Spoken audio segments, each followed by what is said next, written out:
Welcome to Clutch Sports Talk Radio on 106liveradio.com. It's Lillard. He got the shot off. Lillard down! And the Blazers win the series. This is caught. Diggs. Sideline. All right, I see you. What's up, Telly? With famous fees, Miss Bonnie Baby and Jay Alexander, this is Clutch Sports Talk Radio. Yo, what up, my people? We live and direct here on Clutch Sports Talk Radio on 106liveradio.com, where excitement meets diversity. 27. It's your man, the host, the DJ, Mr. Famous Fees. Say dilly dilly if you feel me. Dilly dilly. Yes, sir. Hey everybody, it's your girl Bonnie Baby, and I'm just so happy to be here as per usual. And I've got stuff for the barbecue pit. Great topic. Can't wait for you guys to tune in and let me know what your thoughts are. Yo, what it is, what it do, what it be like. It's your man, Jay Alexander, a.k.a. Scotty Sippin. As always, man, shout out to my mama, my daddy, the east side, all the people for joining us. I was having a very great day until about 2 hours ago. And 2 hours ago? What happened 2 hours ago? Please inform. Inform live. Matt Ryan is the first $30 million annual player in the NFL. Are you jealous? No, I'm not jealous. I'm sad. Oh. I'm heartbroken right now. Why would I be jealous? Why would you be heartbroken? Wouldn't you be excited? No, I've seen the same thing for 10 years. Mediocrity and, more. Would you like to get paid for your mediocrity? I'm not mediocre, so yes, I would love to get paid. Well, clearly mediocrity is getting paid. That's the going rate for quarterbacks. I mean, you can say he don't deserve it, but that's what it is. I mean, Jimmy hasn't done anything to get his money, and he getting paid, so why not? Okay, so let's actually talk about the NBA playoffs first, because round one of the NBA playoffs came and went with a few surprises. Celtics found a new big three. OKC proved to be just as inconsistent as regular season and are gone fishing. And the Boston Celtics have successfully turned into the New England Patriots. Really? You think they turned into the New England Patriots? Oh, wow, that's a lot. With their next man up. Meanwhile, the Warriors are looking like the favorites. Yay, go Warriors. To repeat by a landslide up 2-0 on the once hot Pelicans. Cleveland has proven no matter how much better a team Toronto has, they've got their number, and the Rockets have taken the glass slipper Zebo, what up, boy? from Utah. So here we go. Who do you guys like in the round two? Man, round two.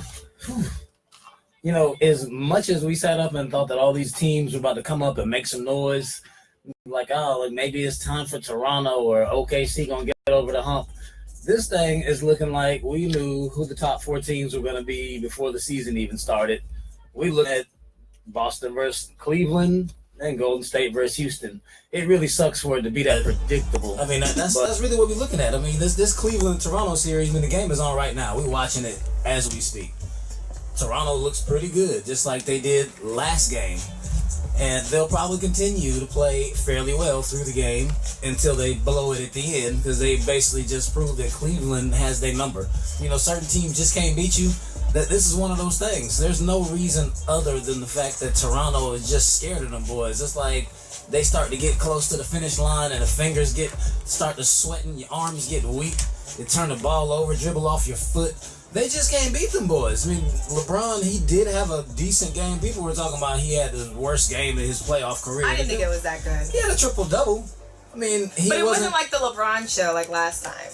I mean, 26, 11, and 13 does not say he had a terrible game. I mean, his game was decent. It wasn't, oh my God, it's the greatest game I've ever seen LeBron play. But that wasn't a bad game. I mean, he was 12 for 30, so he did shoot a lot.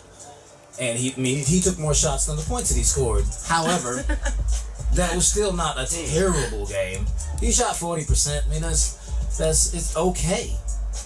And it was enough because Mr. Anything is Possible JR showed up. He did his thing. He dropped 20, 5 for 6 from 3. Your boy Kevin Love was gone fishing. I don't know what that was about. 7 points is not gonna cut it, not from Love. But they got the win. They took him to overtime. Your boy DeRozan, Lowry, I mean, they just couldn't do enough. I don't know, 21 rebounds and 21 points from that boy Valanciunas. That's a lot to still lose. How many times are you going to expect for this man to do all of that and you still lose? They might get swept. I don't know, man. It's ridiculous for the Raptors to give up that game not let the Cavs lead all regulation, lose by a point. Lips in the house. 1 point. I mean, leads the entire double-digit The whole leads, time they were game. 10 points, at least 10, maybe 7. I mean, back and forth, but to come back and lose, that's kind of heartbreaking. It's crazy, and like I think it's just another testament to how weak the East is. Like they're Wow, you just like threw it all on the East. It is. The East is trash. The East has been trash.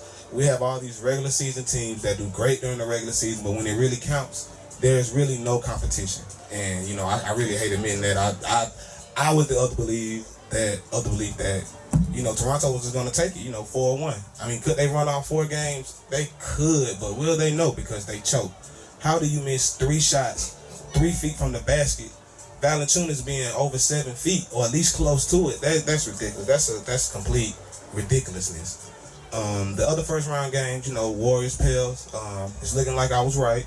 You know, hate to toot my own horn, but I was right. You know. Is everyone else that picked Golden State to win the series? I said 5.5, and I also said that the Pelicans did look right against the Blazers, but they just were a bad matchup for the Blazers, and that wouldn't be the case against the Warriors.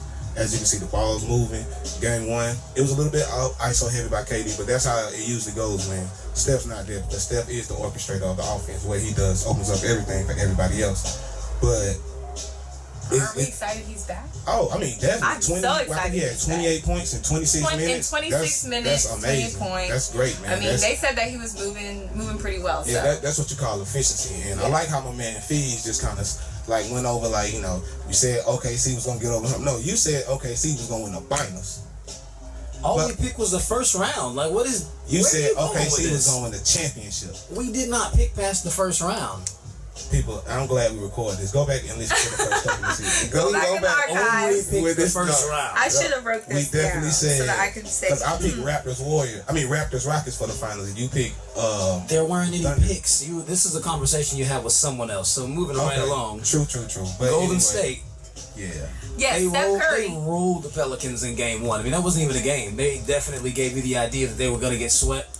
Game 2, Steph came in and gave them a spark. They didn't win the game by as much as what I expected, the way Steph came in. But it seems that everybody doesn't even have to play well all at one time. I mean, you got Draymond is averaging a triple-double for the series. I mean, he liked to have a triple-double in both games. He was 1 rebound short of 2 straight triple-doubles. I mean, he's out there killing. I mean, the man he had 16, 15, and 11 the first game. Then he went for 29 and 12. The difference here is game 1, Klay balled out with Curry back. Curry scored those points, and Klay kind of took a back seat. Not that he had a bad game, but he wasn't in the forefront the same way he was in game 1 because he didn't really have to. Yeah, he was balling out game 1 with KD. So yeah, like you say, like Steph coming in, the offense has to shift a little bit because the offense changes when Steph's not there. So it's different, but yeah, the Pelicans are great on the rise. You know, I like the chippiness of it. I like Rondo and Draymond getting up in each other's faces like that. That's playoff basketball. That's what I love to see. And you really don't see that as much in the regular season. So this is why I love the playoffs. Like, it's chippy, it's gritty, like it's in your face. You have to see me 7 times at the max. You know, probably 4 if you get swept. So it is great, man. I love it. I can't wait for more games, man. Yeah, man. So, how do you see the Warriors coming out with the Pelicans? What's the end result for that? Oh, I mean, that's a foregone conclusion. The Warriors have this series. I mean, it's possible the Pelicans might steal 1 game here. We're writing this down. I mean, they lost the last game. Let's take notes. They lost the last game by 5. So, I mean, it's not far-fetched that they'll get 1 at home. I mean, they did have an awesome performance from their star players last game, and it still wasn't enough. But at home, you might get somebody to come off the bench and get hyped up by the crowd, score a few extra points. I mean, we saw that in quite a few games where we got, I wouldn't call these people random players. It's like, man, at what point did we think that, what's my man's name? Ingles 6%? Ingles was 7 for 9 from 3. Put up 27 points. Man, ain't nobody calling that. But that's one of those. You got to have an awesome game from somebody who's only going to be able to do that once the whole series. So you'll get that 1 game, and that's you actually have to have that in order to get a game. So, I mean, they'll do great not to get swept. Yeah, I give it a gentleman's sweep. You know, I think I think the Pelicans might take game 3. If they don't take game 3, they're more than likely to take game 4. I don't think, they're very, there's a lot of pride in the playoffs, so you don't want to get swept, especially on your home floor. So I'll give them maybe 1 at home, but I said 5.5.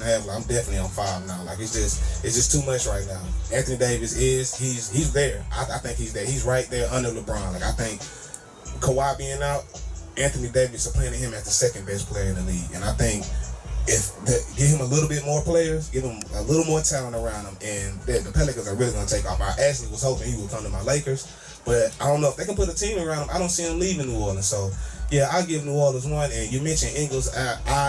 Even though that was an aberration, that whole game, Jazz-Rockets game too, but the Jazz, man, they for real, man. They play defense, lockdown defense, and they always say defense wins championships. And what they did to OKC, no one saw that coming, especially with, 22 combined all-star appearances between Melo, Paul George, playoff P, and Russ, and there are no all-star appearances on the Jazz. But the Jazz still fought tooth and nail and got that win, especially in Game 6. Donovan Mitchell is looking like I haven't seen a rookie look this great in the playoffs. I guess since LeBron, since 03, man. It's amazing what Donovan Mitchell is doing with not a lot of talent around him. And like you said, man, that Ingles going 7 for 9 from 3, that was ridiculous. He shot out of his mind. But don't worry, Rockets still gonna take this series. I actually think that'll be the only one that Utah wins in that series. I got Rockets in 5 as well.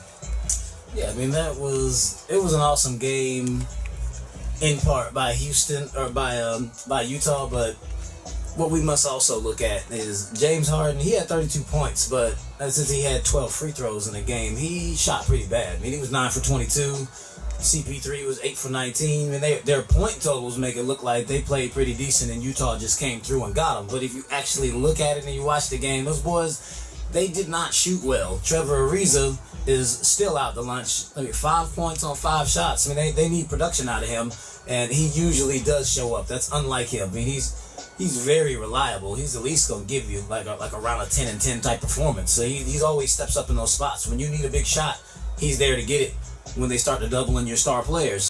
So I mean, I don't see him having another game like that, nor Harden or CP3 actually coming out playing that bad against Utah. Just like I will have to agree with you on that. I'll take them boys in 5. They're not losing any more games.